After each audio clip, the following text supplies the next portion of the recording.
What mantra lies within God's mind? See the structure of the universe. There is no end in sight. See its endless expansion. There is no end in sight. Many wail in frustration because there is no end in sight. No one can find the end. The more you try to tell, the more there is to say. God is high, the Nam is high. You must get that high to see. God knows how high he is. O Nanak, one glance can set you free. There's so much karma, you can't write it all down. But the great giver has not one bit of greed, not even as little as a sesame seed. What is the hour and what is the time? What is the day, the month, and the season in which this whole cosmos appeared? If the wise men knew, it would be written in the scriptures. If the teachers knew, it would be written in their books. Even the yogis have puzzled looks. As the Creator creates, he understands when. How can I speak? How can I praise? How can I imagine? How can I know? O Nanak, everyone talks and talks and talks, each more clever than the last. God is great, his hand is true, there's nothing anyone else can do. O Nanak, if you think you can do it all alone, you'll never look bright in your one true home.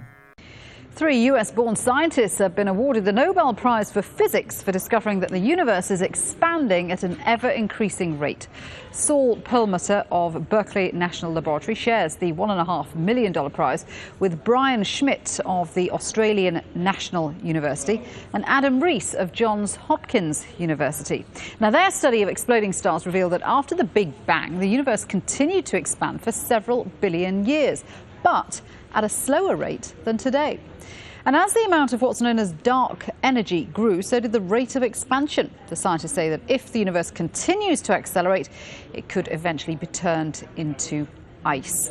Well, Roger Highfield is the editor of New Scientist magazine. He says the discovery came as a big surprise. It came as a huge shock. You know, these guys back in the 90s, when they made these measurements of exploding stars called supernovae, they were expecting to find evidence that the expansion of the universe was slowing down. And the reason for that was that at that time we thought that it was dominated by gravity, and we all know, the Earth's giving us weight and so on, and that gravitational forces would slow down the expansion of the universe. So these two rival teams got to work studying these supernovae, and they were amazed to find that exactly the opposite was happening, that actually the universe was expanding at an ever accelerating rate. You know, it's a bit like if you get in your car, you put your foot on the brake pedal and you find that the car starts accelerating. And what this tells us is that there's some sort of weird anti-gravity force out there, which we call dark energy, that dominates the cosmos, and yet we don't really understand it.